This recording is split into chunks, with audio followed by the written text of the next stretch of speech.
So next, this is our current route map as of today. And the airport is faring pretty well in an environment in which airlines are having to cut flights, capacity, entire routes, exit markets. So for perspective, pre-COVID at our peak, we had 23 nonstop routes. That's the highest number of nonstop routes we've ever had at this airport. And then COVID happened and we are now at 18 nonstop routes. So wanted to give you a list of those routes that have been discontinued.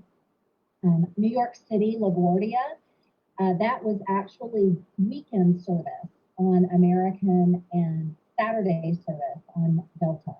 So that, for obvious reasons, that particular destination was discontinued.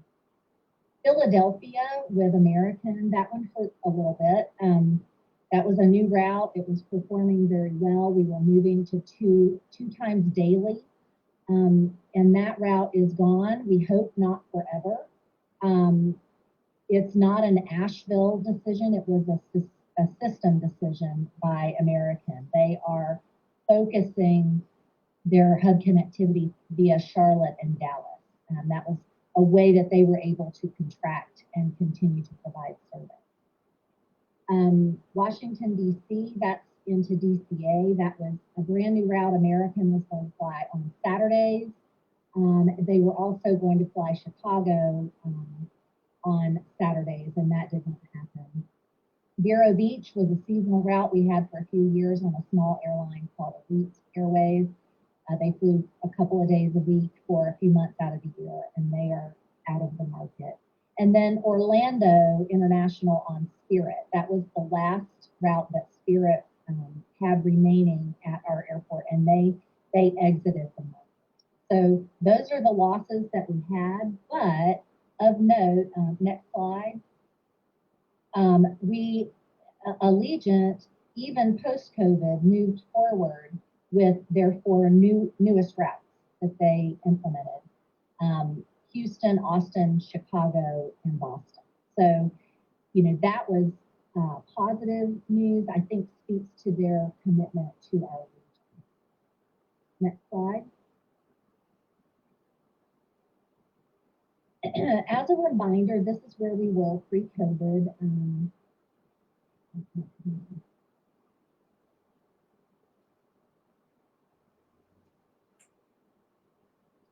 So this is the full history of the airport in terms of calendar year passengers. Next slide. So if you look here, that is a very large, steep climb over the last few years.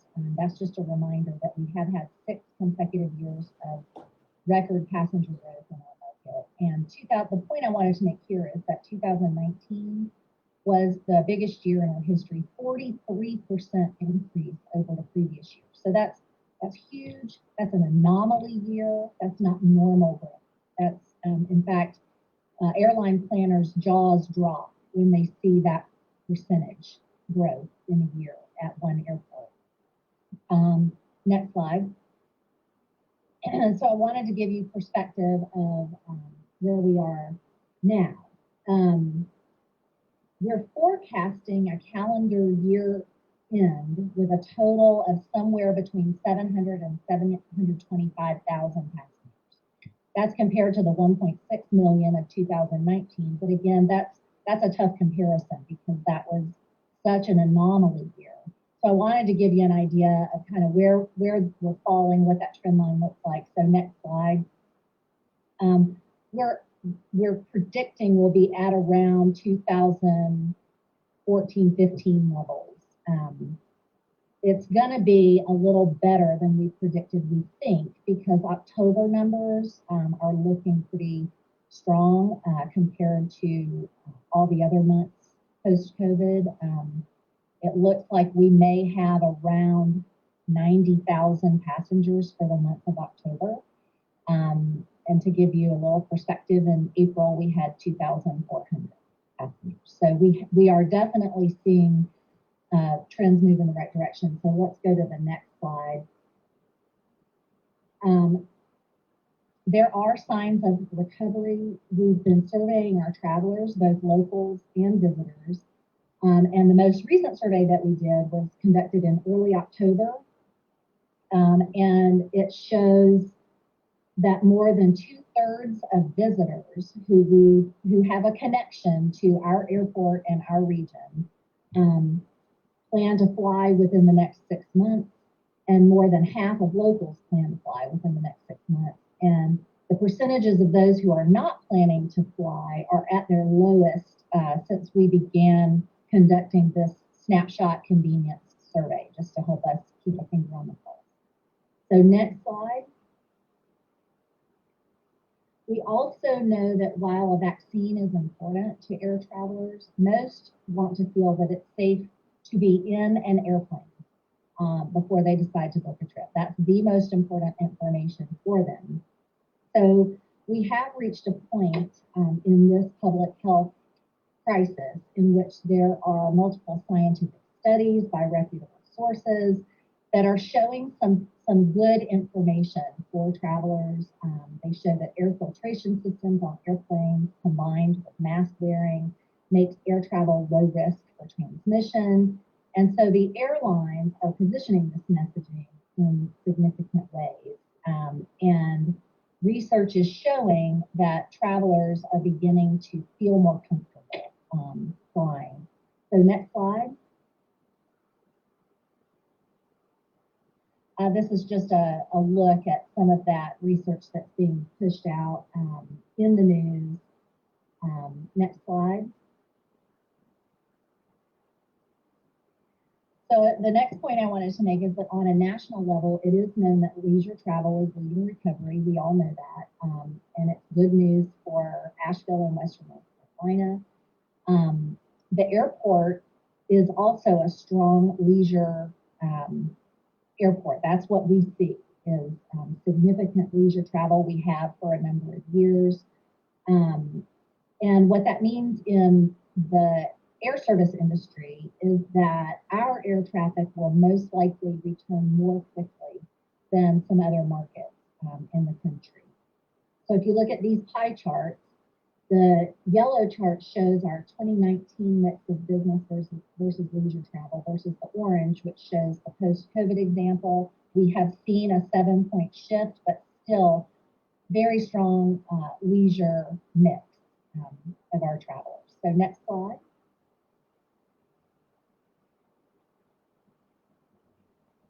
So let's take a closer look at the daily passenger trends compared to the same time last year. You can see that there is volatility by day. This is a daily trend line. The 0% line is our baseline, looking at comparison to 2019 daily passengers, and the line is the percent change. So that's our 2020 line. And you can see a few days have gotten close to that daily number from 2019. But the dips that you see are usually Tuesdays and Wednesdays, which is another indication that leisure travel is leading recovery. So go to the next slide. We wanted to also do the same look, but comparing to 2018, because 2019 was such an anomaly year. And we've actually exceeded 2018 numbers a few days recently. And that trend line is moving in the right direction. So next slide. That's just an overlay look. But the next slide is one I wanted, next slide. I wanted to give you a view of where we stand as an airport compared to the national average. So I think this is one of the most telling views of what recovery is looking like at Asheville Regional Airport, perspective-wise. So we've adjusted day of the week on this slide. So we are comparing exact day to day, Monday to Monday, Tuesday to Tuesday, rather than the date, and not, the actual date. And this is a comparison of the percent change of TSA daily screened passengers the national average versus what is happening at Asheville. And the green line is Asheville, and the red line is the national average. So you can see that our airport has been significantly above the national average throughput since June. And again, that indicator is to our leisure strength.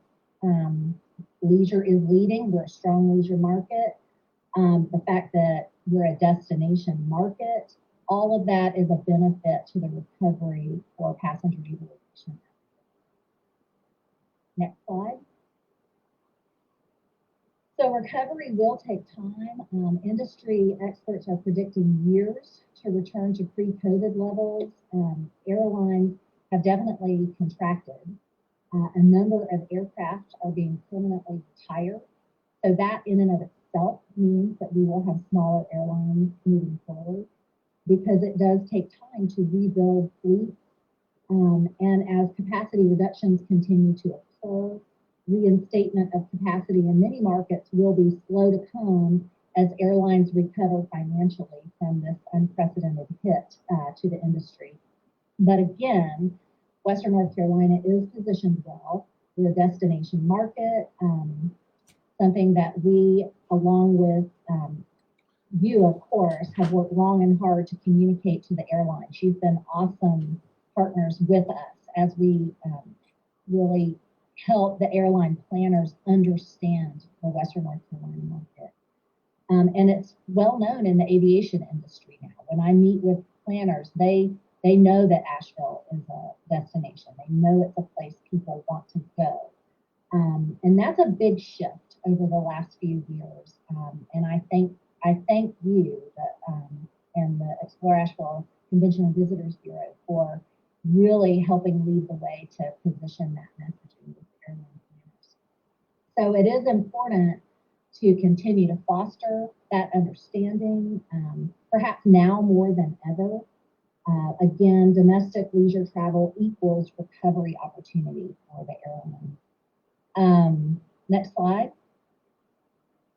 Very quickly, I just wanted to make sure you knew, we are doing our part at the Asheville Regional Airport to promote health and safety. We have implemented a lot of measures. You can check out those details on our website. Next slide. We are continuing to forge ahead. We do have longer term strategies, current and future, to continue to position the airport for that recovery that is already starting and will continue to happen.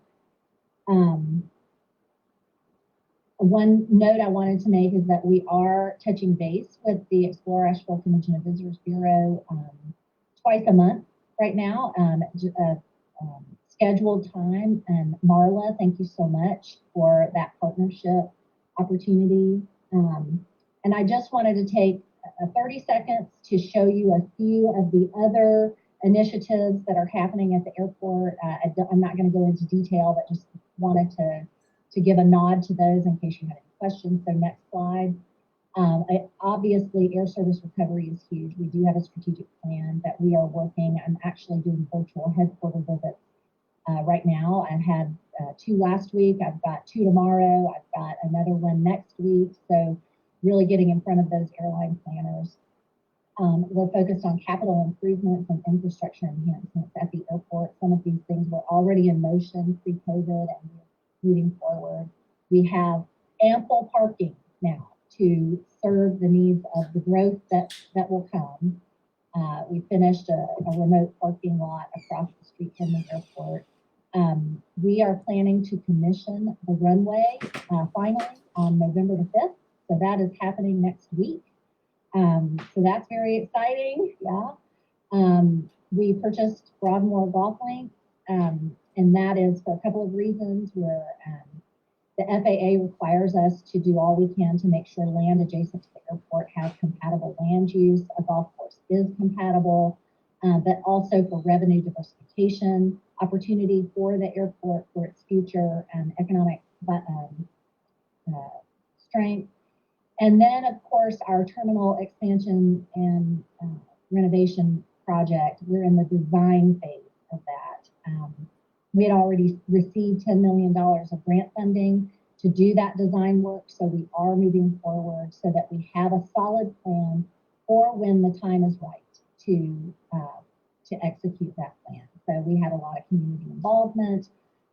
We've seen some sneak peeks at what ideas the architects have. That's pretty much where we are in that project right now. So next slide. That's it. If anyone has any questions, I'm happy to answer. This John McKibben, the Pratt & Whitney, where are those travelers coming from, and do you anticipate that increasing our air traffic? We're looking into that now. I know their headquarters is in Connecticut. Of course, we don't have nonstop to that particular area, but we have already been digging in, working with the economic development folks, and we're communicating this information to the airline planners, and we'll see if there are opportunities in that regard.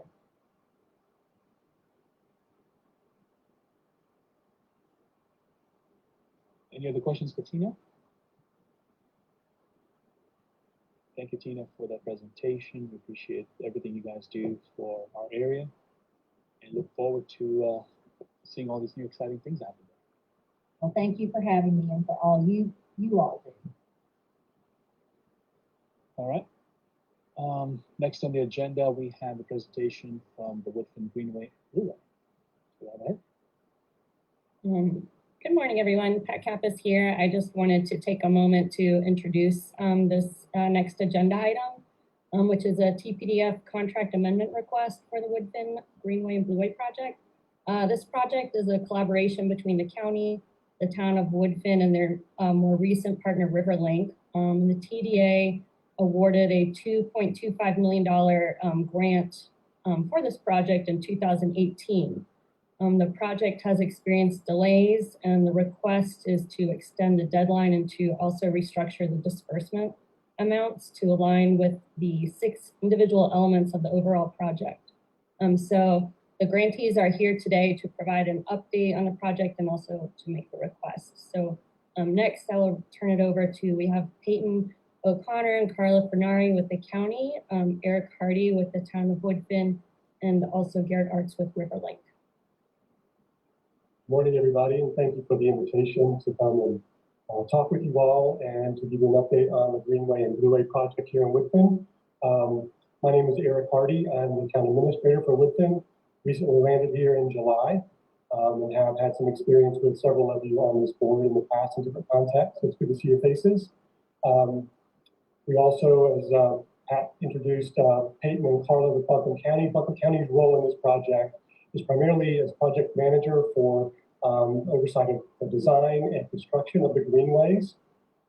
As she mentioned, Buncombe County is the grantee for the TPDF funding, and the county also participates in funding for the project as it relates to the greenways, and we'll see that a little bit later in this presentation. Also listening in with us this morning is Garrett Arts, who many of you know is the executive director of Riverlink. Riverlink's role in this, they're partnering with us for communications on the project and also on fundraising.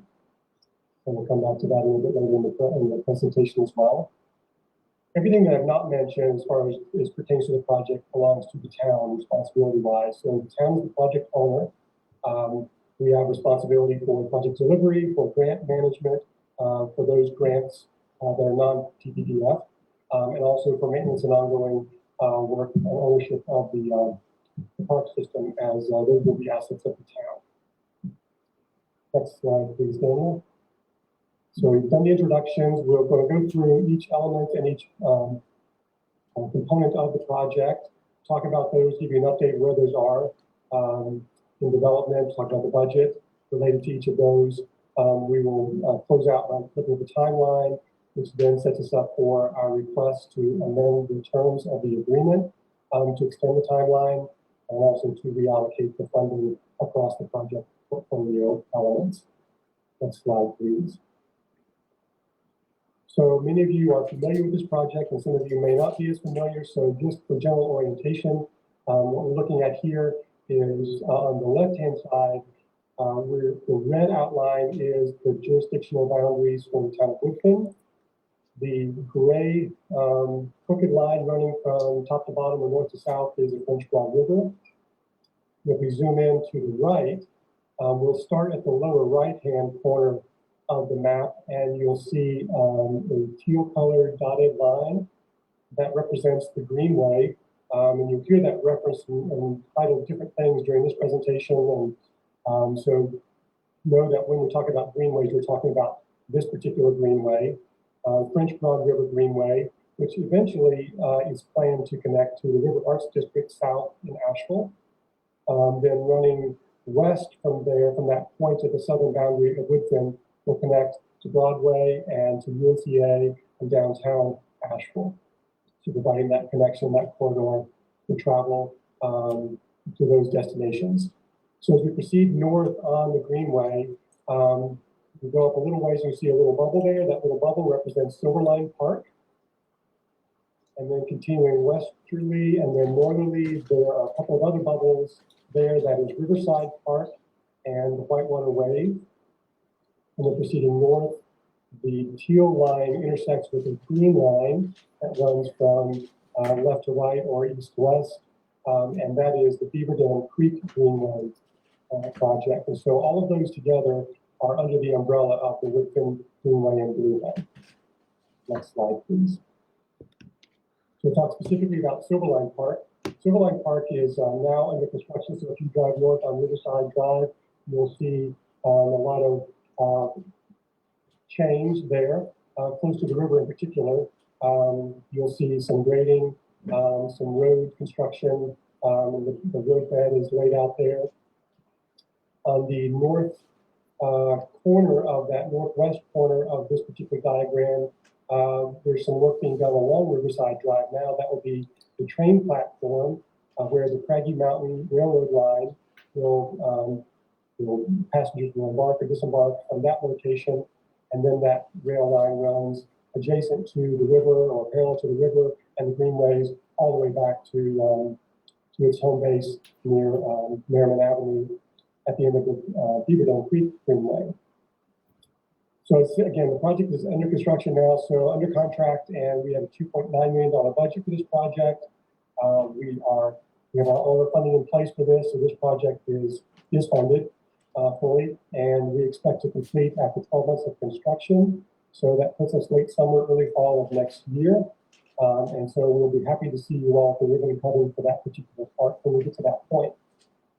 So features of this park is a boat ramp and access to the river, and you'll see that on the lower right-hand corner of this particular site plan. There are picnic shelters, playgrounds, as you might expect. Programming for the big red square in the middle, that is an existing building. Programming for that building is still in development. And so we would expect to house complementary nonprofits or for-profit businesses, Draft River Outfitters have expressed interest, others as well. So looking forward to having a full fully servicing park here for the river and the enjoyment of the river. Next slide, please. The Riverside Park, existing currently, is a smaller Riverside Park in Woodfin that is adjacent to the mills at Riverside and the French Broad River Academy for boys. That park will be expanded and tripled in size. The town recently acquired a tract of land which lies under the Craggy Bridge, if you will, so on either side from Waste Pro. So cleaning up that site currently, that will become part of the park. We are in design phase still for this park. So the town board approved the master plan in the month of August. And so now we're moving towards final design for this particular park. We will be putting out the request for qualification this month. Actually, this month is almost gone, so it looks likely early November.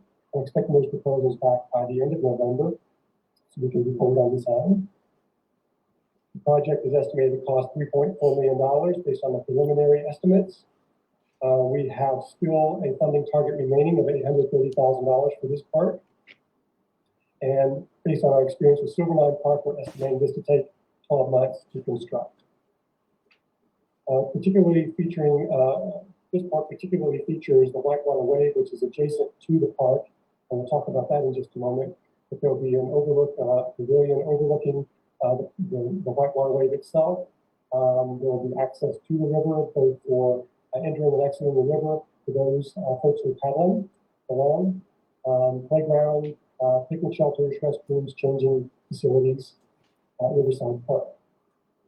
Next slide, please. Whitewater Wave. This is arguably the jewel in the crown of the park system that is being developed.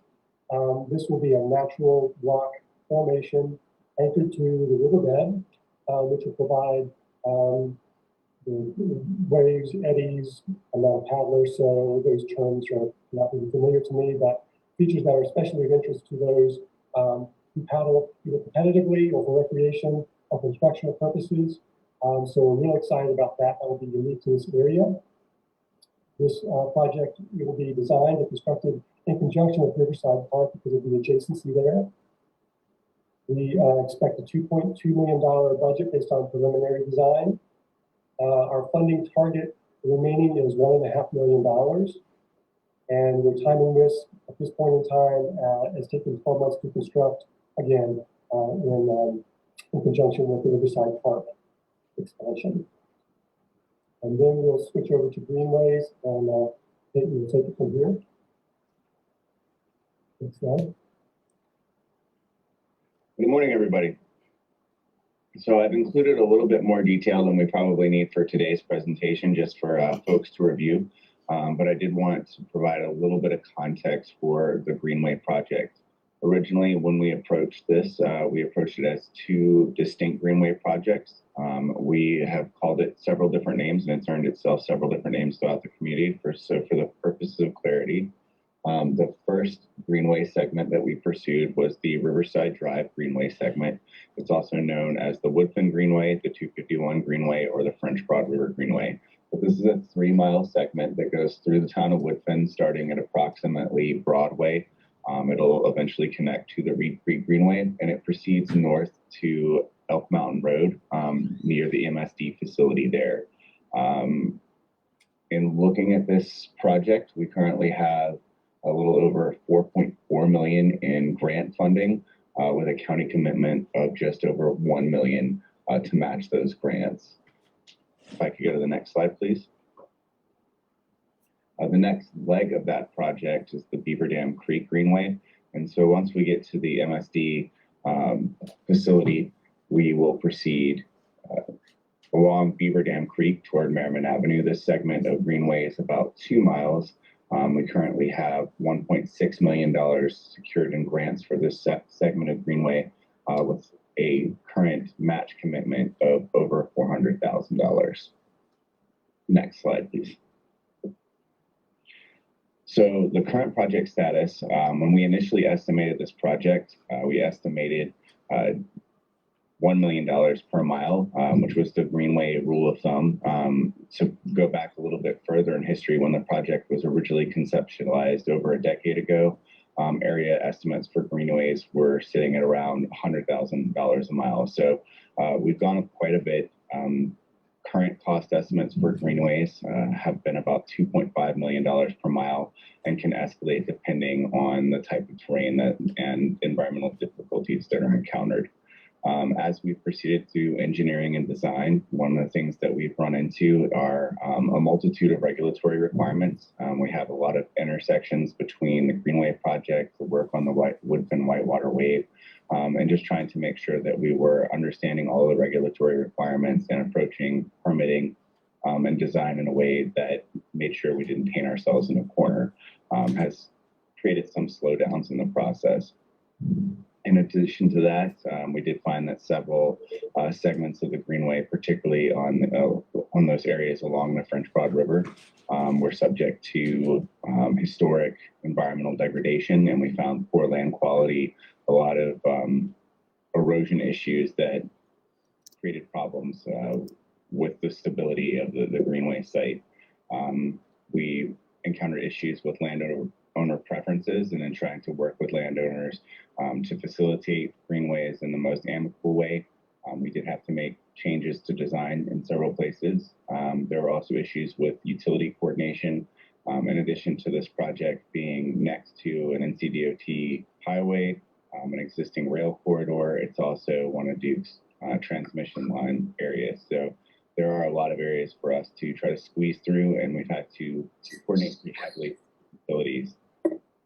In addition, we've got historic environmental damage and degradation that we have to document as we proceed forward, and those previously mentioned transportation constraints. So if I can go to the next slide, please. So as I mentioned, we originally approached this project as two separate projects. This kind of gives an idea of our current funding outlay. One of the things that we are currently doing and have worked with NCDOT to do to lower our cost and potentially save both time and money on the project is to combine this project into a singular project. So instead of having these two legs, what we are doing is combining the Beaver Dam Creek Greenway into our current Riverside Drive project. This will allow us to seamlessly transition during the design phase and will hopefully allow us to save additional cost based on construction mobilization.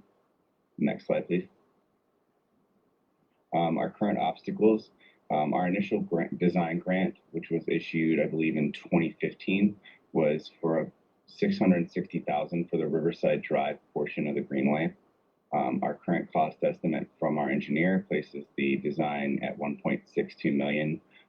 Some of that was the passage of time between authorization of the project, our ability to access the funds, and then our ability to work through the multiple regulatory systems that it took to access those funds. Others were a lot of unknown variables, which I mentioned in previous slides. We did need additional capital to advance the design, and we spent quite a while spinning our wheels trying to figure out the best way to approach that capital. We did eventually get a capital influx through the French Broad River MPO's Federal Highway Administration Surface Block Transportation Grant Program, which added the additional capital to complete the design. And about the same time we worked our way through that process, NCDOT froze all of the projects in the region from March until October due to reductions in gas tax revenues, kind of onset by COVID. So we've been working with all of the agencies involved to try to get our funding freed up, and with advocacy from the French Broad River MPO, we were able to be one of the first projects in the region to resume. So we have begun working through that process now. Although it behooves us to say that with any kind of additional travel restrictions onset by a new COVID outbreak, there are potential snacks that could come up if there's a reduction in gas tax collections. But at this time, we expect to proceed forward. Next slide, please. So as I mentioned, we requested and received an additional $1 million through the Surface Transportation Block Program.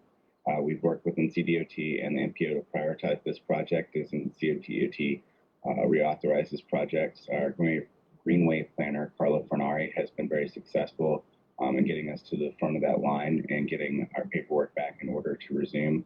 And we are anticipating beginning with engineering within the coming days. We're working with the engineering firm to revise the project scope to go ahead and add that Beaver Dam Creek Greenway section into the current contract. As I mentioned, to save that mobilization cost, and as of October 8th, NCDOT had provided tentative approval to begin expending funds. Next slide. I will turn it back over to Eric. Thank you, David. I won't spend additional time on this slide here, but it's obvious there have been delays in this project. In 2018, you'll see here that the BCTDA funding was awarded to the county and to this project. And Peyton just alluded to a lot of the complexities that are involved in the design leading up to construction and also through construction that we'll anticipate as well. So that's the nature of these types of projects. There have been some staffing changes here at the town as well, following the passing of my predecessor, Jason Young, which have helped us move this forward. And also, this was a vision of his, and so it's unfortunate we won't be able to see that fully realized. Next slide, please. We put together the project and look at it from a high level now. This Gantt chart shows you the various components of the park system that we've been discussing, and along with the concept, acquisition, design, permitting, and construction phases.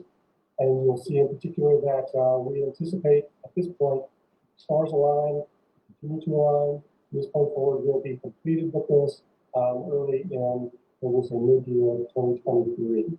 That is the plan and the intent and the hope. Next slide, please.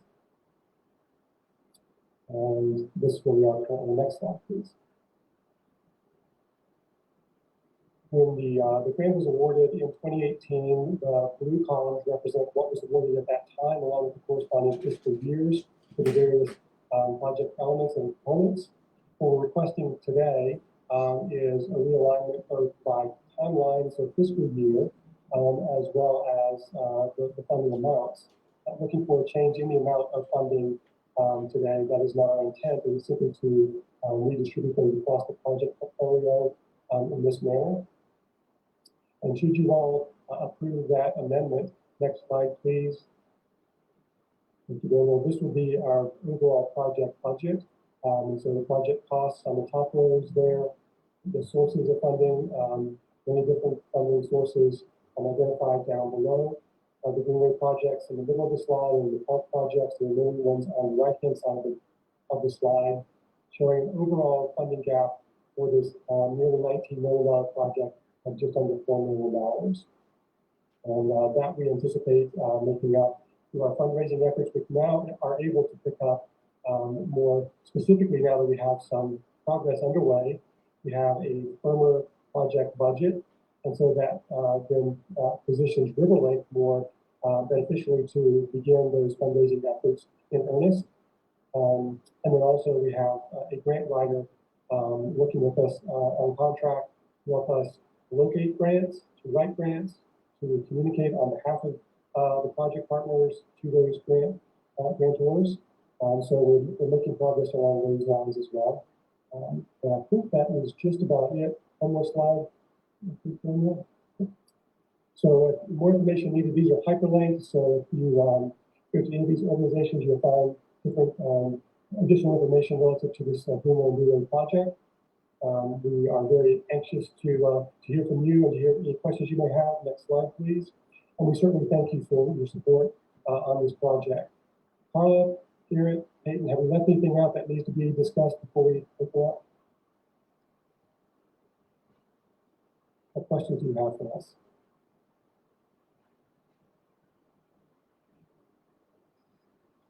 This is Julie. I have a question. First of all, good morning, Eric. It's good to see you. Congratulations on your new position. So just to be clear, you all are only asking for a reallocation of when the dollars are spent. You're not asking for an increase in the actual amount of dollars at this point. That is correct. You guys have a timeline on the $4 million gap? I know you said you've started fundraising efforts again. Do you guys have an idea of when you might be able to raise that money?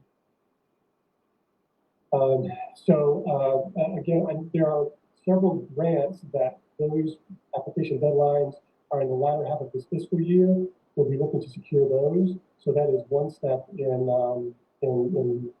closing that gap.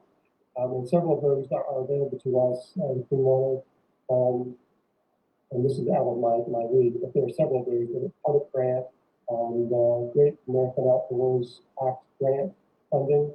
Several of those are on our radar, and so again, working with that grant writer to secure those. Again, now that we have more clarity on the projects and we have some actual progress on the ground, the fundraising in earnest we're positioning River Lake to begin that. We'll be partnering with them along the way. And Pat, we haven't dispersed anything, correct, so far? That's correct. No funds have been dispersed to date.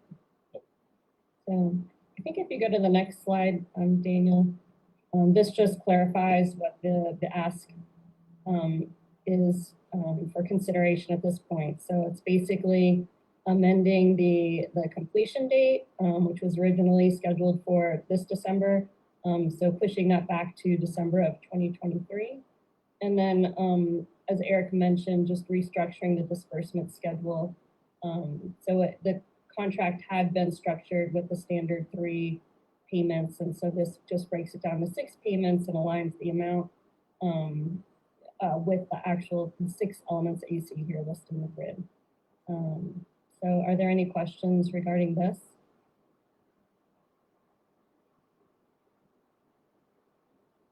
If not, we can go to the next slide, which has the motion for consideration.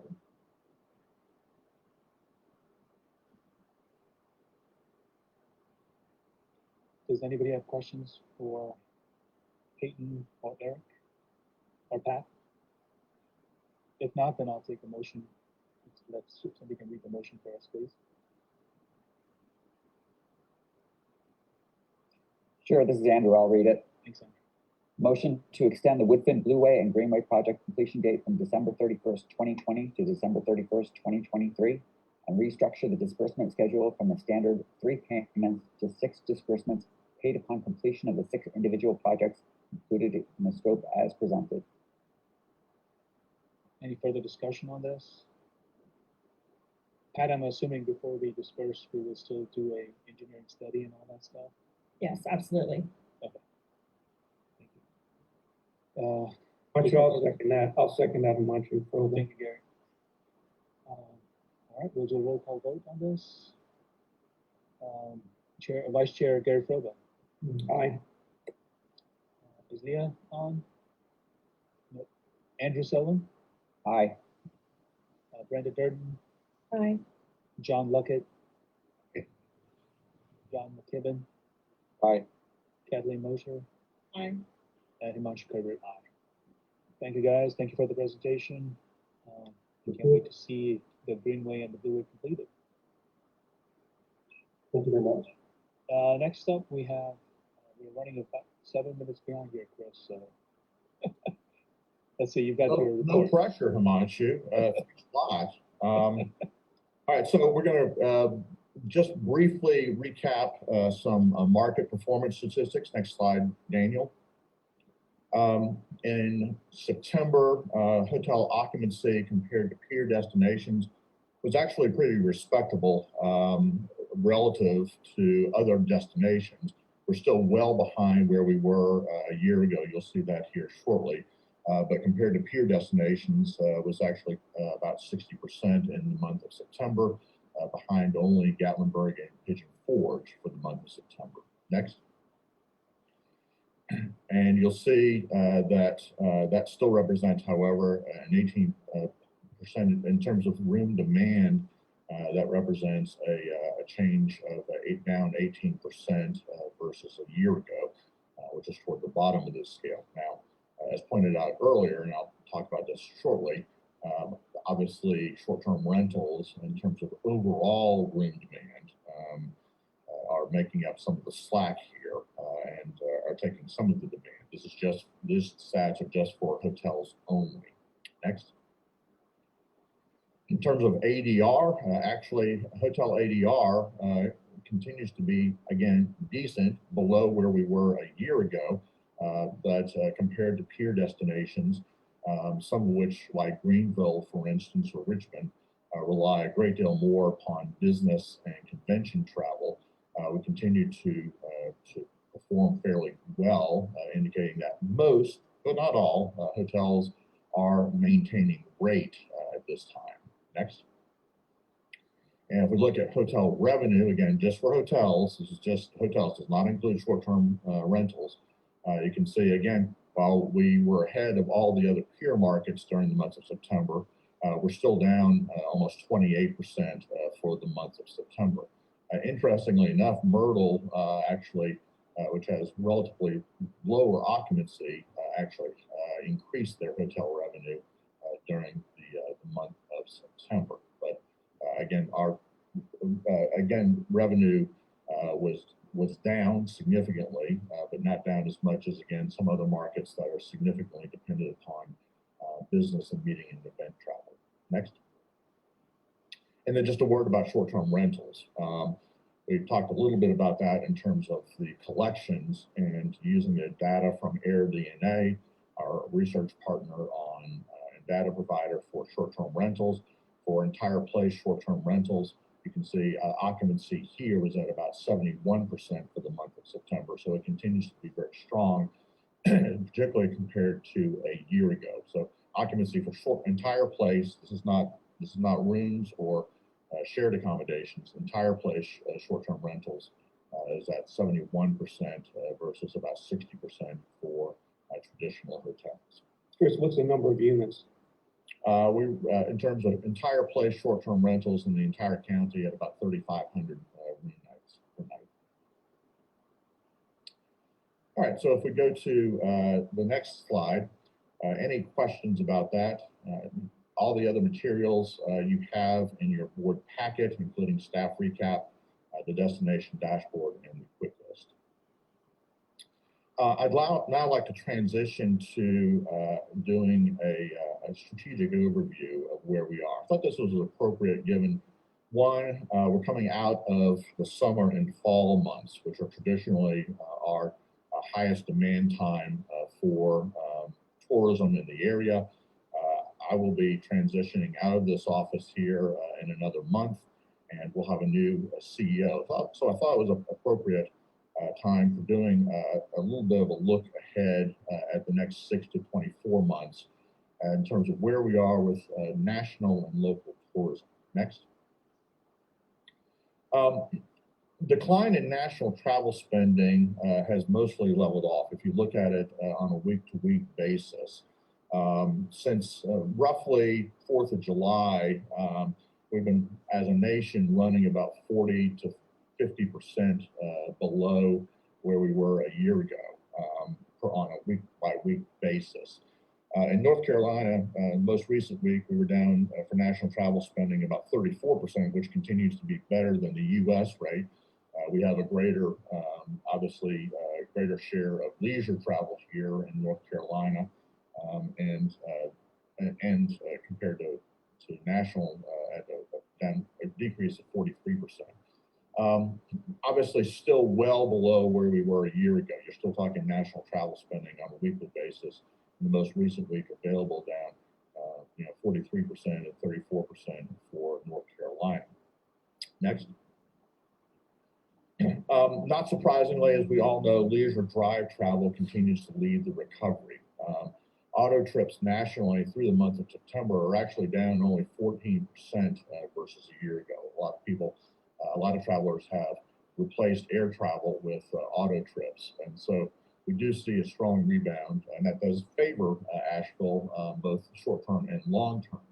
We'll talk about some of the clouds on the horizon, though, even given that. And as Tina mentioned, though, we do see slight increases in air passenger travel, particularly for leisure-based destinations like Asheville. Next. In fact, you may have seen headlines a week ago that TSA nationally screened 1 million passengers on the weekend of the 17th and 18th of October for the first time since the pandemic began.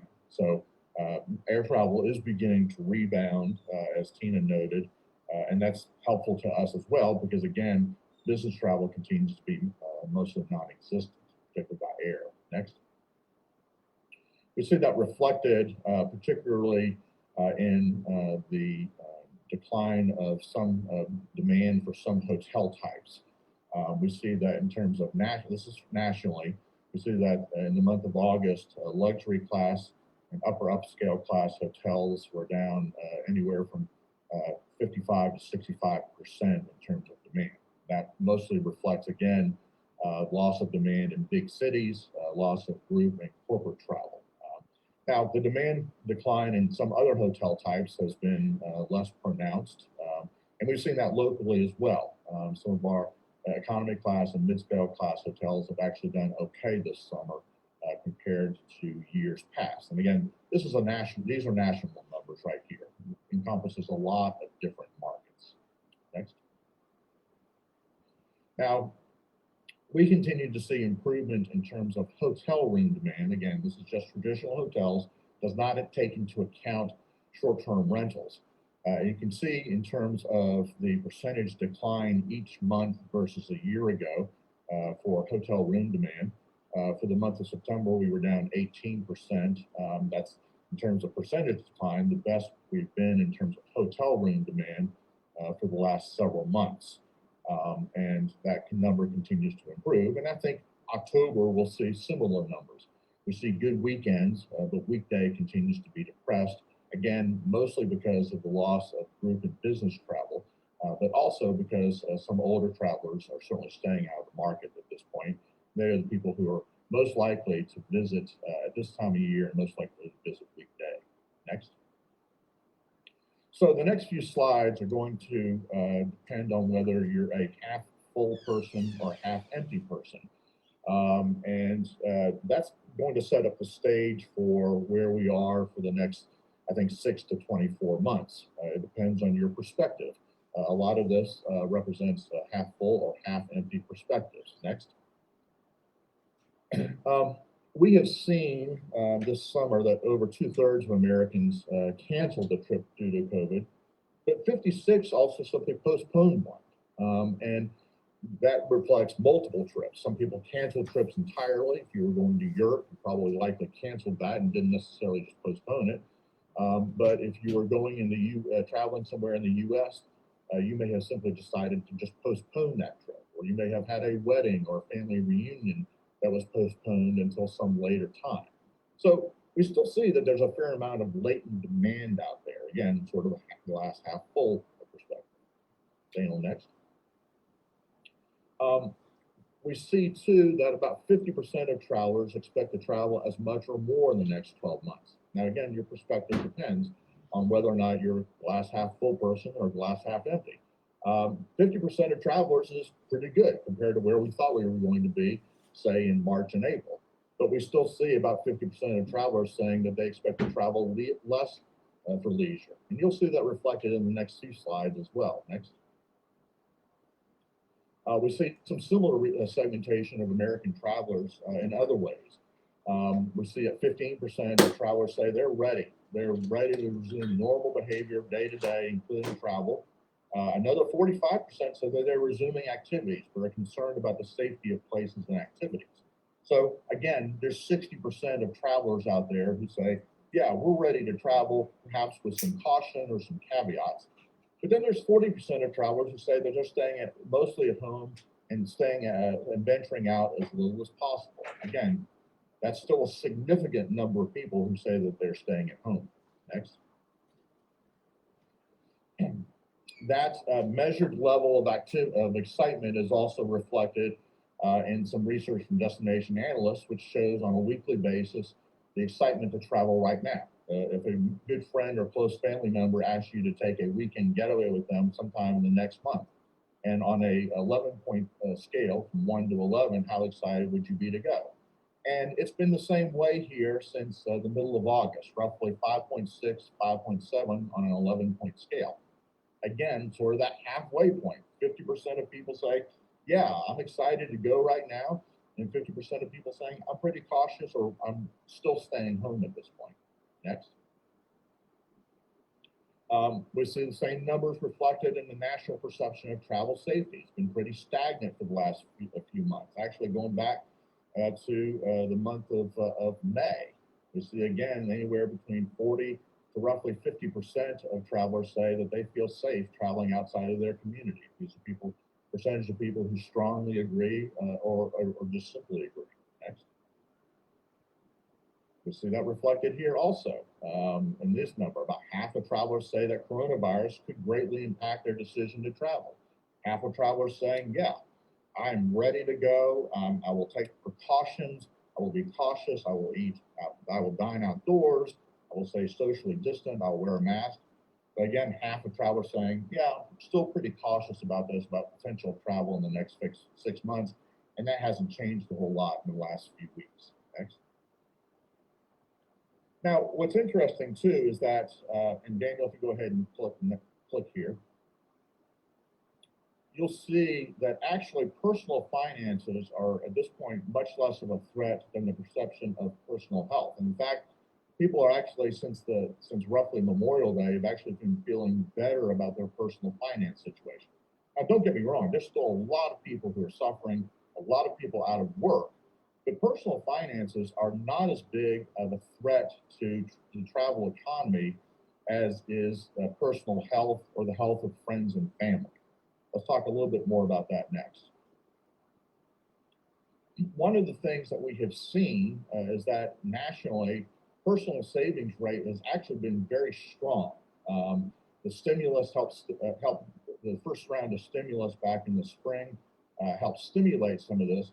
The personal savings rate is actually pretty strong. A lot of people still have a fair amount of savings. And we see that reflected in how people are spending their money, how consumers are spending their money. It's very difficult to buy a bicycle right now. If you tried to buy a hot tub, or if you tried to get someone to come out and do home renovations, you see that reflected. So people are finding other ways to spend their money outside of travel, but people are still hanging on to saving and to personal savings at record rates. Next. Now, why are people who are hesitant about travel, why are they concerned about that? What are their concerns? Not surprisingly, the number one concern among those people who are hesitant about taking a trip right now is still concern for their personal safety and health. They're concerned about spreading or contracting the coronavirus. But one of the other things that we continue to see is that health and safety protocols are unclear in the destinations that they're visiting. And that's because of the patchwork of different mandates and regulations in the different in all of our communities across the country.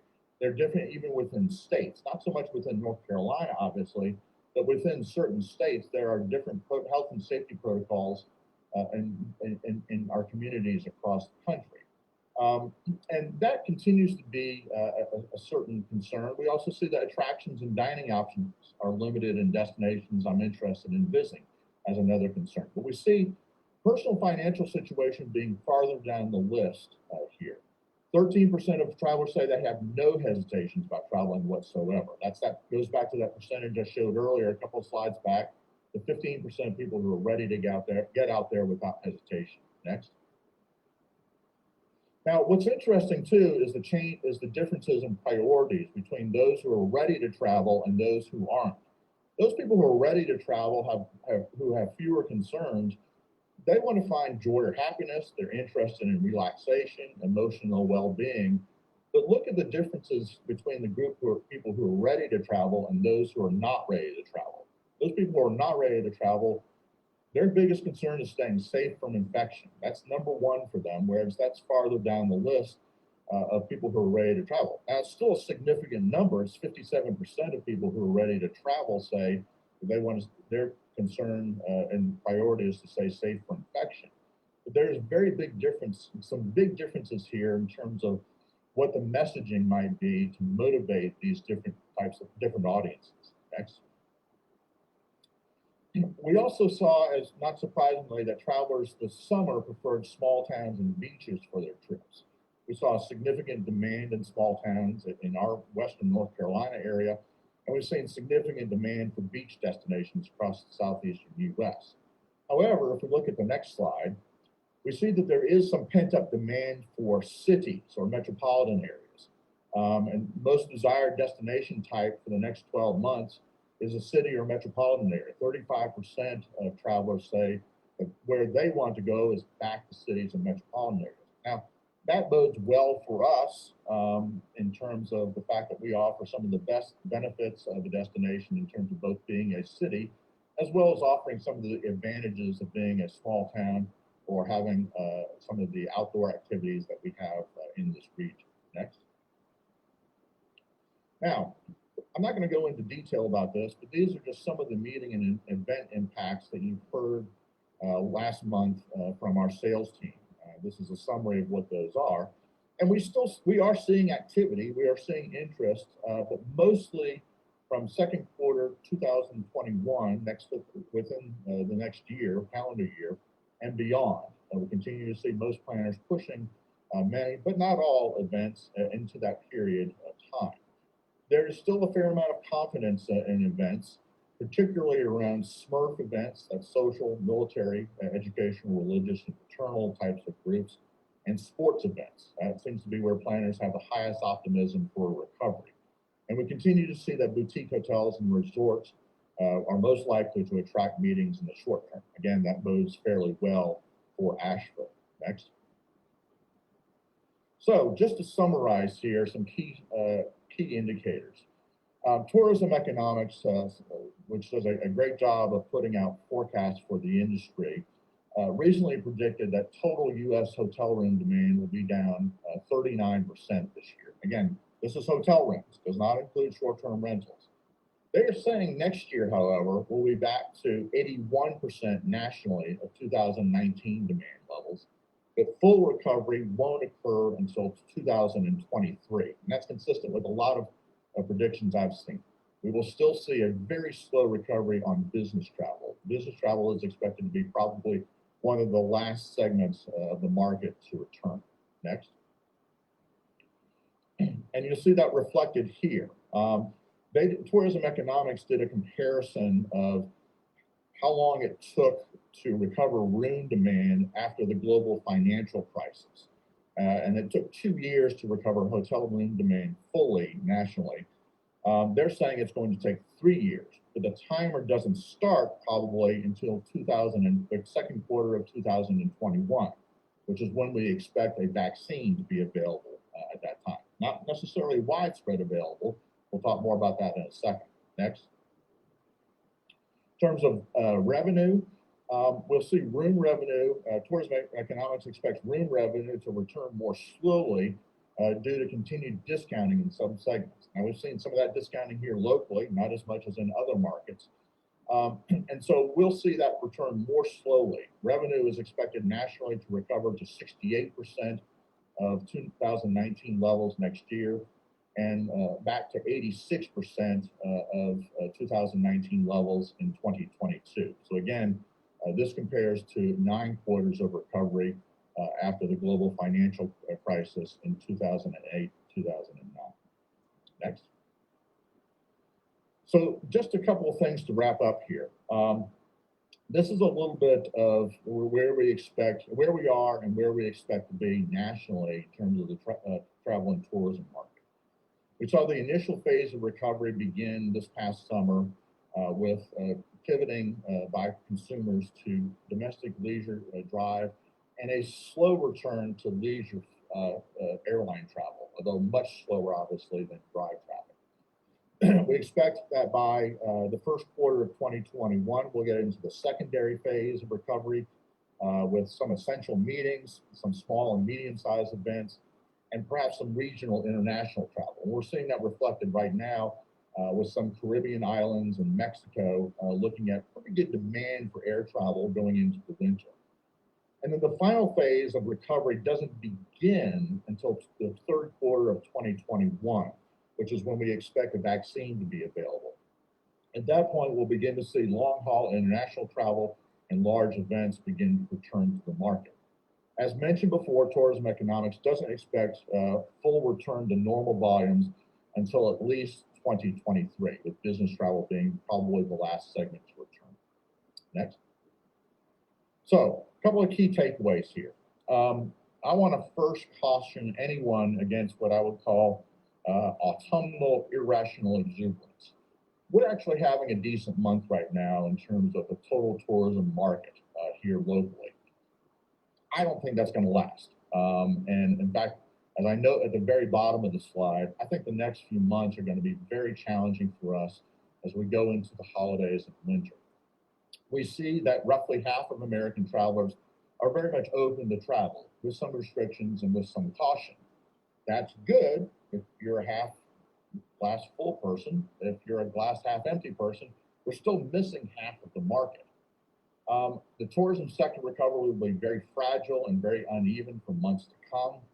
I think that the availability of the vaccine is going to help, but we've also already seen that there's going to be some slow adoption of vaccines by consumers. So that's no guarantee of a quick return to pre-pandemic levels of activity. We are well positioned for recovery, but we're also going to face significant competition for time and dollars. Other destinations are going to begin to advertise heavily to try to recapture some activity that they have lost primarily due to being business and event destinations. They're going to come after our leisure leisure travelers for sure. And as mentioned, the next few months will still be challenging. I want to point out too, you know, we're headed into November and December. And during that time period, Biltmore tends to be our biggest proportional contributor to room nights in the months of November, December. Well, Biltmore's capacity is diminished right now for Christmas and Christmas candlelight evening due to adherence to health and safety protocols. So that's very likely going to squash demand during the next couple of months. So our focus in terms of responses continues to be on safety, both pre and during the visit.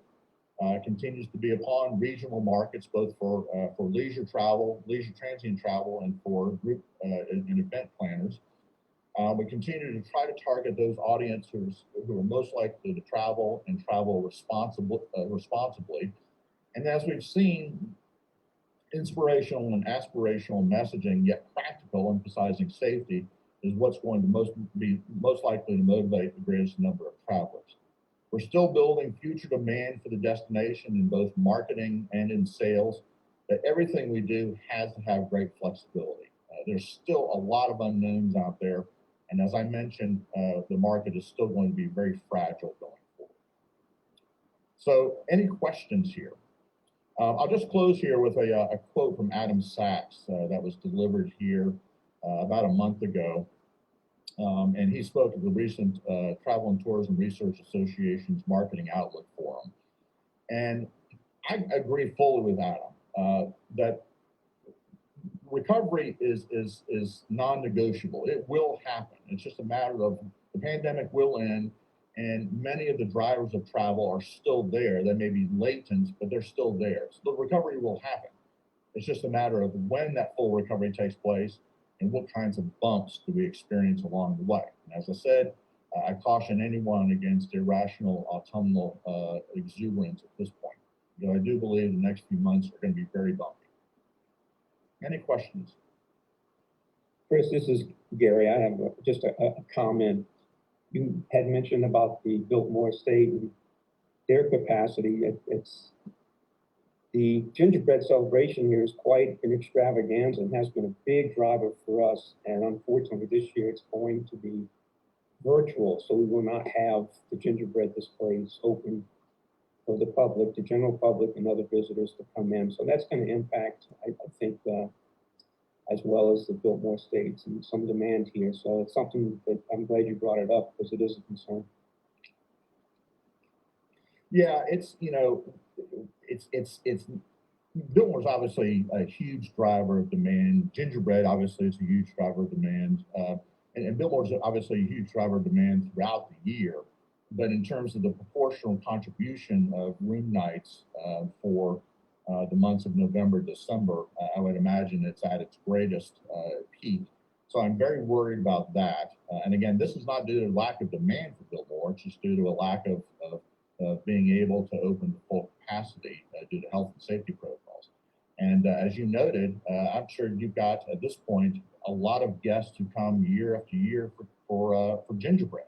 Yeah. Make that part of their annual tradition and combine gingerbread with Biltmore in terms of their holiday traditions. So yeah, I'm very worried about that. I'm worried about the impact of winter upon our restaurants, and certainly with outdoor activities, recreational activities being less of a factor. I'm also concerned about that until we get back to the spring. Thank you, Chris. And actually, I was thinking, Gary, that the fact that Omni is still choosing to do a virtual gingerbread house competition, yeah, people will not be here personally, but I think that tradition will still continue. And I think when we are open next year, you know, it's not something that it's dropped off people's radar because they will still probably want to do that. Yeah, that's the intent. And we're still going to try to do our charity nonprofit contributions this year, but won't be to the 100,000s that it has been, but whatever we can muster up, we intend to get that back to We'll make it a point to visit and pay the parking fee and grab a hot chocolate. There you go. Yeah. Thank you, Chris, for that presentation. A lot of data, a lot of information on there. Does anybody have questions for Chris? Great slides, Chris. Well, a lot of things still to come. There's been so many unknowns, and where we are now compared to where we were in March and April is certainly better than we expected than we were. But we, as we see with the rising pandemic numbers in other parts of the country in particular, we're still not out of the woods yet, and won't be for some time. Hey, Chris, I just want to say, great presentation, a lot of good information in there. I think that one of the key learnings that we're taking from a lot of this travel sentiment research is that messaging cannot just be the same, because we're not really speaking to the same segments of guests. What motivates them, as you can clearly see from these slides, are very different. So I think it's important for all of us just to remember that as we're putting our messaging together in the coming months, that we're talking to these different people who have different triggers. I think that's a key takeaway. I've got a question. This is, I think, the question I've asked the last several meetings, and that is kind of what, we get email on council from people who are still concerned about seeing so many unmasked people downtown. And I would assume that, when people go into restaurants and shops, I mean, every store that I've seen, of course, has the signs and is requiring people to put on masks, but still walking around, there are a lot of people who aren't wearing masks. What are other people experiencing, and how big of a problem do we think this is? I mean, we actually had a conversation with council last night. Councilman Haynes raised the question about whether we should whether the city should think about reimposing some restrictions based on the increased travel here, and just the fact that people are still walking around without masks on. Julia, I think one thing, we are not having certainly the issues that we had in the beginning. I think by and large, we've made that very much at the forefront of our communication. So on the estate, it's the adoption of that is frankly mandatory. I do think that we continue to get questions, and I wonder if this is something, I'm downtown and I'm seeing a lot of people with face coverings on. I know there's still a mix, but I think there's also a perception of the outdoors and what the requirement is for the outdoors. We get questions about that as well because of the way the CDC guidelines are written. So that's just something I think that could be impacted. And I could speak to that, Julie, a little bit. I think just like Kathleen said, in the beginning, as none of our hotels, our personal hotels, were closed, we were open throughout. But there was less adoption of people wearing masks when they're walking in the hotel. But the last few months, I've seen pretty much, I would say 99% of people walking in the door have a mask on. There's that small percentage that either has it in their hands and they're in the lobbies if they don't feel like they need to wear one. But we politely then ask them, please, if you don't mind, keep the masks on. That's not mandatory. And we also remind them as they go out and visit in the city or they're going on trails to have their masks with them. So that's just what we're seeing. And I think what Chris mentioned earlier, and I think I will, I always look at the side of the glass is half full. But as we're going into November, December, January, you're going to see a significant decrease of people out of the community. Tourism slows down. This is actually a good segue into our next segment.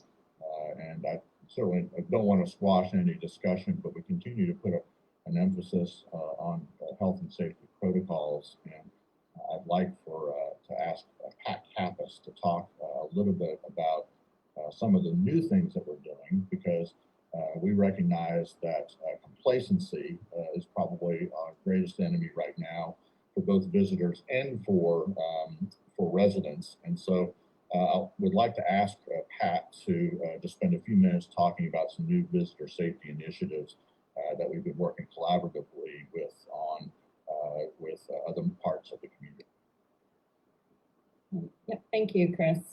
So I would like to share this project that we've been working on. This initiated out of discussions that we've had on how we can convey that our community prioritizes safety and also to help support the county in reinforcing their health and safety messaging to encourage people to wear masks and adhere to the 3 Ws.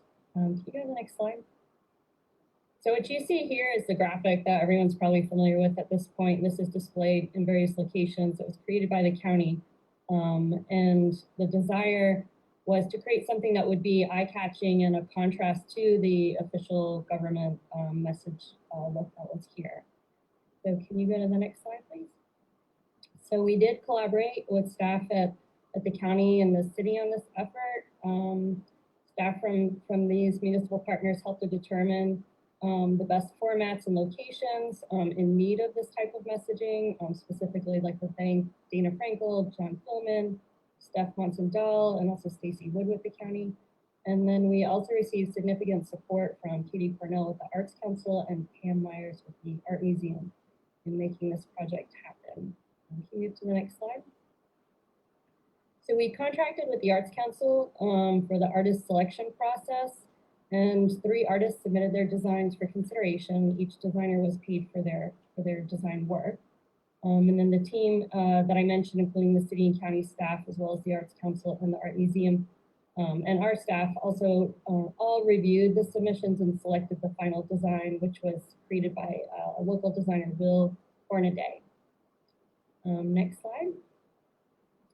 So this effort is being funded by a grant from the Federal CARES Act. Marla was able to secure this funding that was earmarked specifically for DMOs for the purpose of recovery, response and recovery efforts. Next slide. So we determined that these various formats would be most useful in our community. So I have some pictures of all of these, but we've got flyers, posters, sidewalk decals, window clings, barricade banners, pole banners, and wayfinding kiosks. And we really tried to concentrate this in areas that are most heavily trafficked and with high visitation. And we got a lot of feedback from the city and the county to understand what those areas were as well. Pat, if this has been printed already, I guess you can't do it, but where it says wear a mask, you can add indoor and outdoor, because I think to Kathleen's point, there is a perception that when you're outside, whether you're downtown or wherever, that you don't have to wear it. Shouldn't, and maybe that would help. Is it too late? Is it already been printed? That's a great suggestion, but we are continuing to, we have a small inventory of the posters and window clings, but we can go back to print for those and get those out in the community for sure. If you scroll through the next couple slides, you'll see where they are at this point. So we've created some barricade banners. Those are put in the various parklets around downtown and also in parking decks, as well as the city parks. We've put sidewalk clings that you can see here. We got a lot of great feedback when we were out doing this installation from a wide mix of people, from business owners, people working downtown, residents downtown, as well as some visitors. In this picture in particular, there's a couple that's from Tennessee, and they said that they felt much safer going out in Asheville versus where they were from.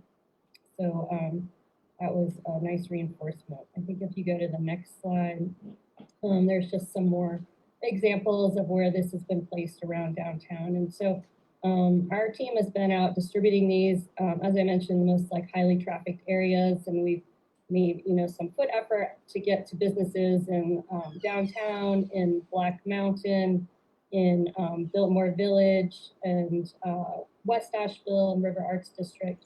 And we also, if anyone would like some of these materials, we have some inventory and we'd be happy to deliver them. I would say, go to the next slide. Also, the marketing team has implemented this geofencing campaign that aims to deliver the COVID safety messaging in the form of digital ads. So that's to those that are in these heavily trafficked areas that are on their phones with their browser open. They will be fed these ads, and so the creative aligns with what they're actually seeing on the street as well. So that's where we're at this point. Does anyone have any questions or suggestions? This is great. Pat, thank you very much. I think the refresh on the branding is going to be really helpful. I realize visitors aren't going to know it's a refresh, but it's very cute and catchy. When did y'all start putting that stuff out? Late last week? Or Yep, exactly. About a week ago. great. And Thanks. there's also pole banners around downtown as well. This is great, Pat. Thank you. Great, thank you. And thank you for our ongoing collaboration with the city and the county on this. Implementing this message. Any other questions for Pat or suggestions? If not, we'll move right on to Marla. Morning, everyone. I know that we've spent a lot of time here today, so I'm going to try to be very brief. If we can go to the next slide. Daniel, thank you. So just wanted to give you a quick update of where we are right now. At the beginning of the fiscal year, of course, we rolled out a plan to invest approximately $3 million using a really strategic and focused campaign, along with an advertising framework we created to help us responsibly bring back customers to the community. You'll recall that shortly into the summer, we made a data-driven decision based on that market methodology to pause the hallmark elements of the plan while continuing to run our search efforts, our search marketing efforts. And the nature of search means that, potential visitors who are searching for the Asheville area destination information are then clicking through on our links. They're landing on a site which continues to highlight the safety messages that we just reviewed, the 3 W's. And if we go to the next slide, we'll get a picture of how the geomarkets piece of this is faring under our methodology. So each week we get an updated report with the county exclusions data from the agency. We are monitoring this weekly, and as we've previously discussed, this information is based on a methodology that we put together that started with a geographic radius of about 300 miles or 6 hours or so of drive time. And then we overlay new COVID case data and weed out the counties that are rising above a standard deviation of the average. So this has given us a holistic read on the selected market area. And you can see here the data from just a couple of days ago indicates that we have 84% of counties in that selected market area that are above the standard deviation. And they would be excluded from our advertising if we were in the market. But this also represents 87% of the population, of the cumulative population of that area. And so the exclusions notwithstanding, the ability to really scale the advertising to generate a reasonable ROI would be very challenging at this time based on this methodology. So if we can go to the next slide, given all of these recent trend lines that we've seen and the upward trend, we decided to take a look at the same data in a different manner. So we're still using the exact same methodology, but further breaking down the geography so it's not that more vast area, but looking at it from the DMA or advertising area level, we start to see some more nuances and perhaps some windows of opportunity. Again, same methodology, but narrower geographic view. And so when we look at the data in this way, there are some DMAs, most notably in this particular table, Atlanta and Macon, that have fewer county exclusions. And within those, we could maintain precision targeting, albeit with a very much reduced investment and fewer vendors, that could still result in an appropriate ROI.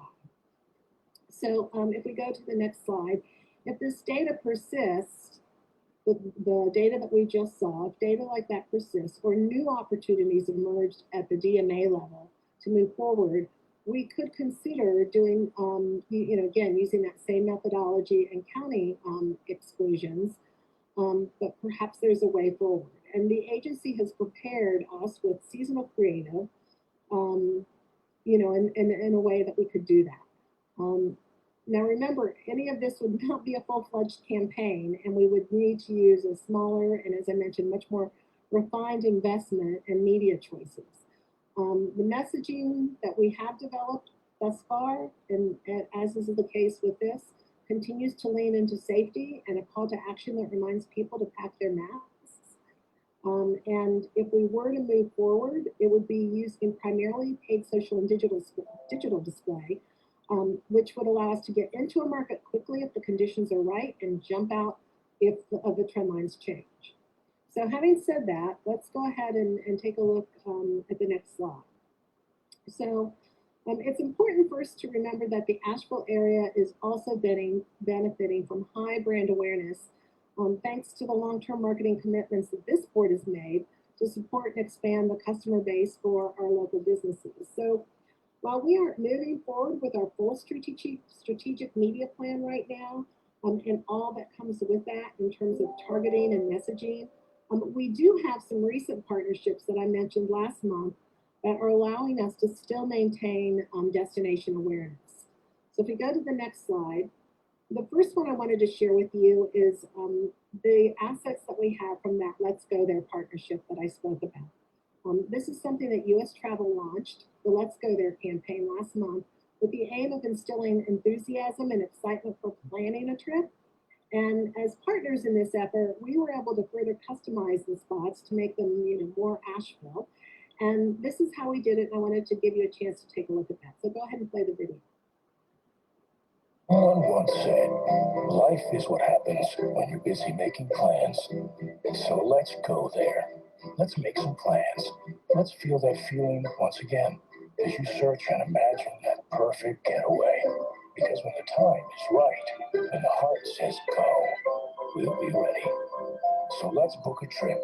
Let's aim for the horizon and shoot for the moon. Let's go there.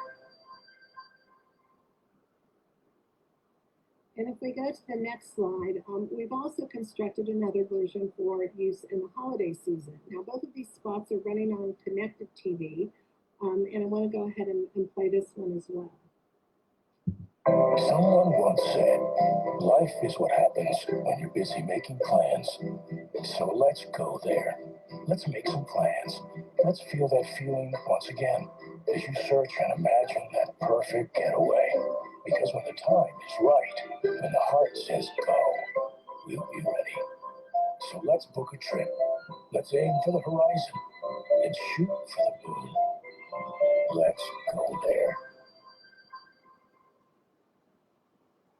So if we can move to the next slide. Connected TV, which are really just TVs with internet connectivity, and can serve up our content very digitally and attuned to various segments, audience segments. This is part of the Visit NC Marketing Credit Co-op program, which again was funded by that Federal CARES Act, and it's managed by the State Tourism Office. This program is allowing us to use marketing credits. They have given marketing credits to every county throughout the state. And the Let's Go There spot, along with our fall foliage time-lapse video, they're part of the assets in this campaign that is, again, planned and executed by the state and is running this month with these assets. And then in November, it will continue to run, and the program will then incorporate the holiday version of Let's Go There in our soft CTA. So that is one portion of awareness that we have in the market through these partnerships. And if we go to the next slide, let's talk a little bit about the Maui basketball invitation. So, hey, Marla, can I interrupt you for 1 second? That campaign that you just talked about, are we I seem to recall we're not paying for that, right? That's part of the. We are not paying.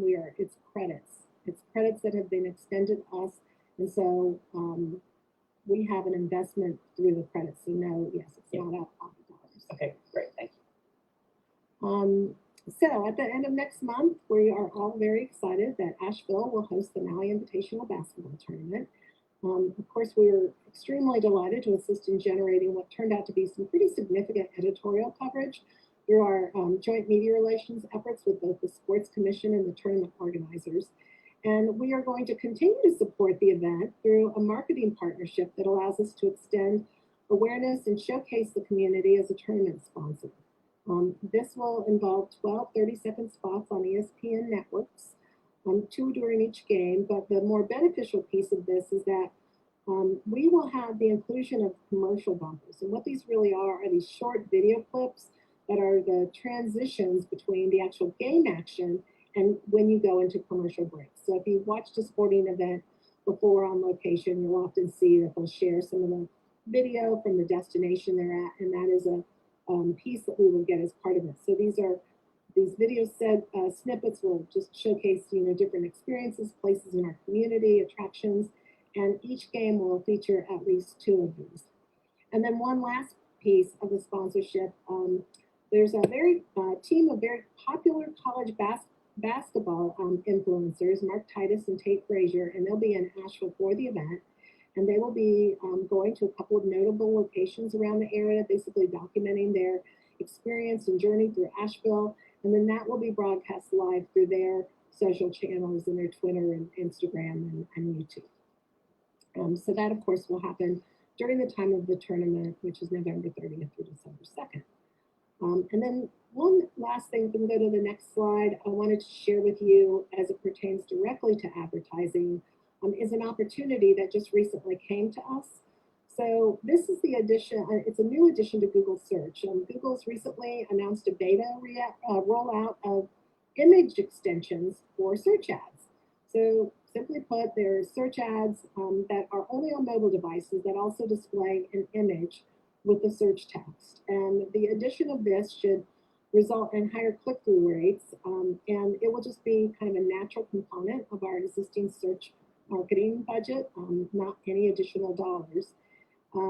As I said, they're displayed only on mobile, but as it turns out now, 68% of our search impressions are served on mobile devices. So the bulk of our search impressions are being served through through mobile devices. So the ads that you see here are just simply mock-ups. That's not necessarily the language that will be used. And we expect Google will whitelist us shortly, and that we'll be able to incorporate these image extensions into our search engine marketing program that, as I mentioned at the beginning, is still ongoing.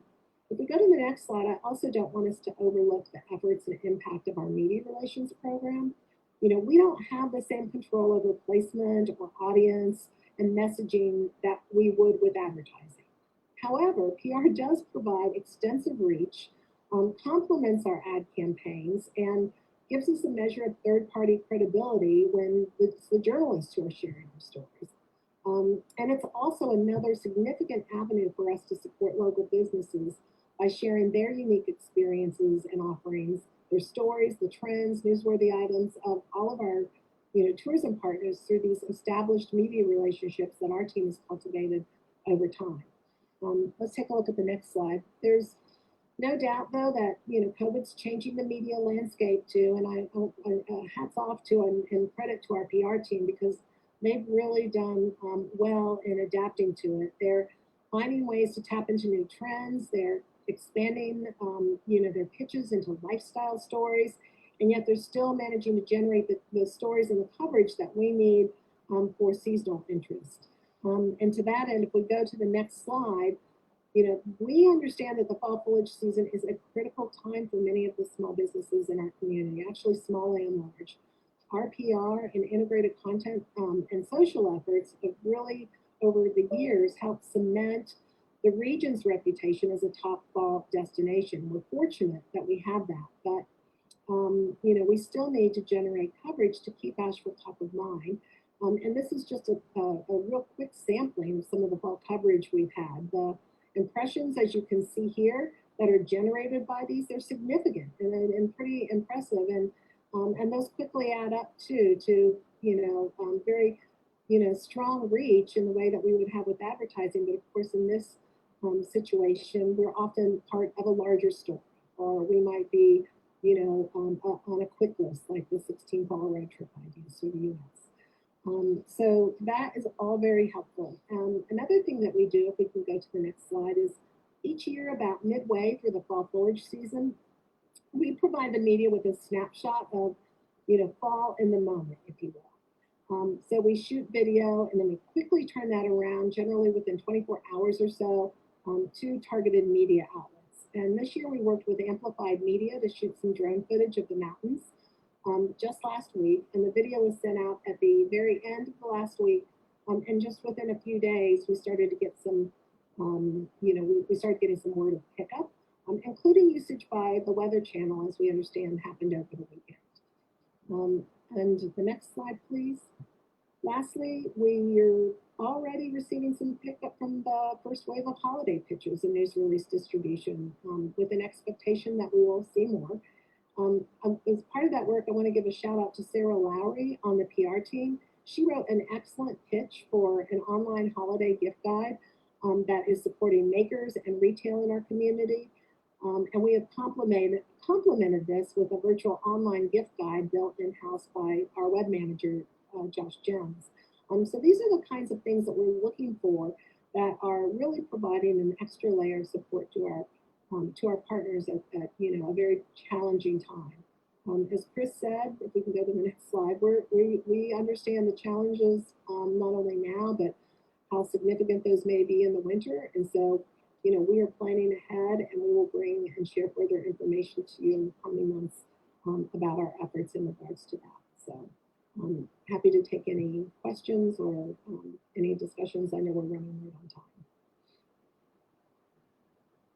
Thank you, Marla. Any questions, Marla? Okay. Thank you again for the presentation, Marla.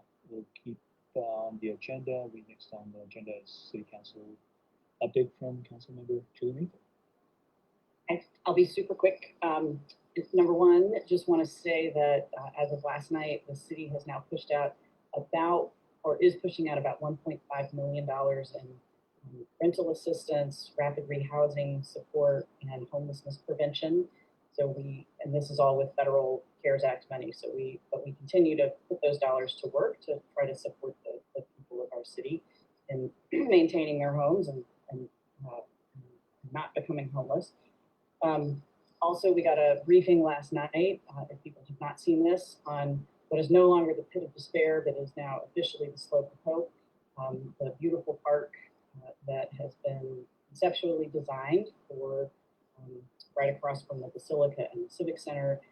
Really, really lovely. If you have not seen that presentation, I encourage you to go look at that. Just beautiful. And then finally, you all probably know that we've had 2 work sessions now on the proposed hotel development regulations that should come out of the hotel moratorium that we're in right now.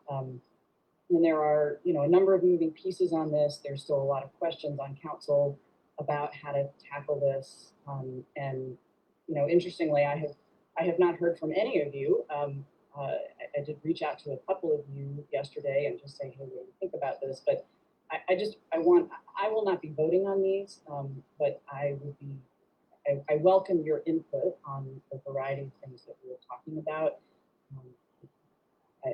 You're obviously hoteliers on this board and others in our community are key stakeholders in this. And, I certainly hope that the staff has been reaching out to you and talking to you, but if not, I would welcome your input. Normally, my phone and email would be blowing up with people who are as direct stakeholders in this as you all are, and that's not happening. So, my email inbox is open to you, or my phone if you want to reach out and talk to me about that. And just the timeline on that, again, the moratorium ends sometime early next year, maybe end of February, March, something like that. So that's just where we are. You can expect those to be finalized by then. I think maybe March. That's it for me, unless anybody has any questions. Thank you, Julie. Any questions for Julie? If not, then we'll go on to County Commissioner Joe Belcher. Hey guys, good morning. Enjoyed all the presentations, and I just got a couple quick things. This past meeting, we invested $1.3 million of your money to affordable housing and various initiatives, including affordable housing units, tenant-based rental assistance, emergency repair, and some other great initiatives, and it was a work of almost a year of review. And so I was glad for that. The other thing, 115,000 people voted in Buncombe County. I got that number just a few minutes ago.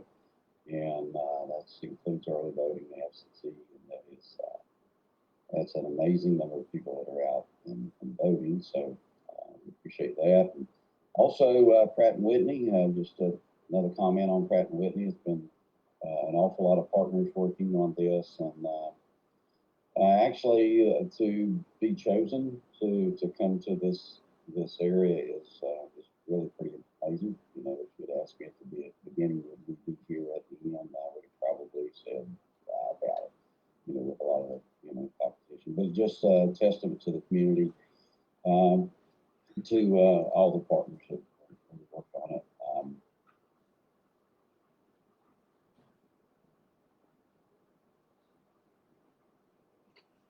I think Joe, can people hear Joe? You cut off there, Joe.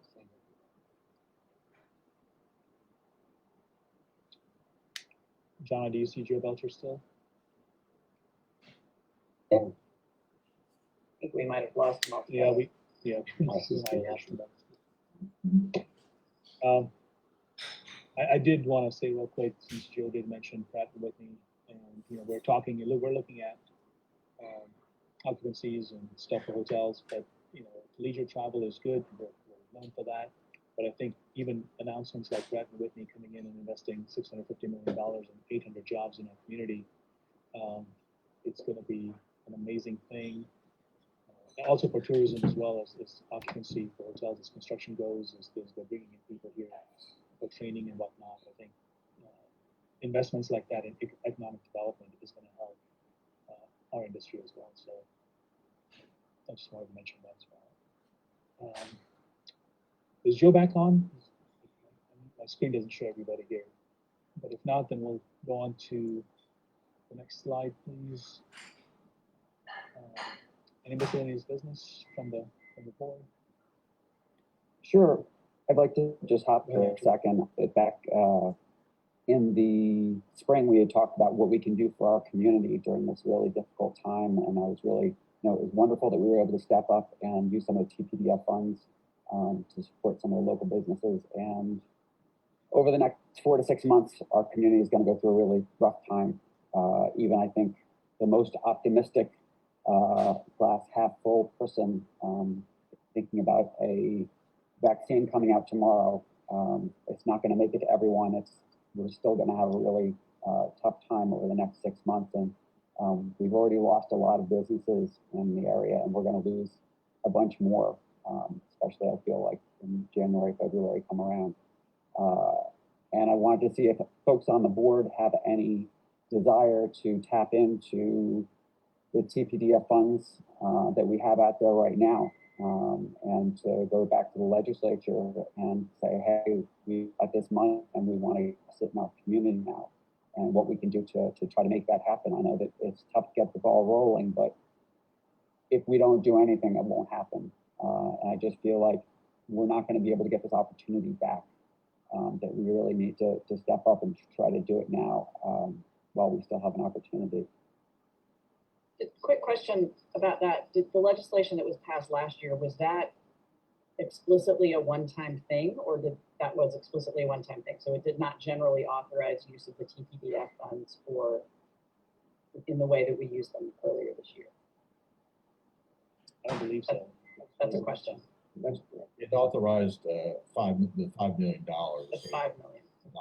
It did have a dollar figure attached to it. Well, Andrew, I think that's a great idea.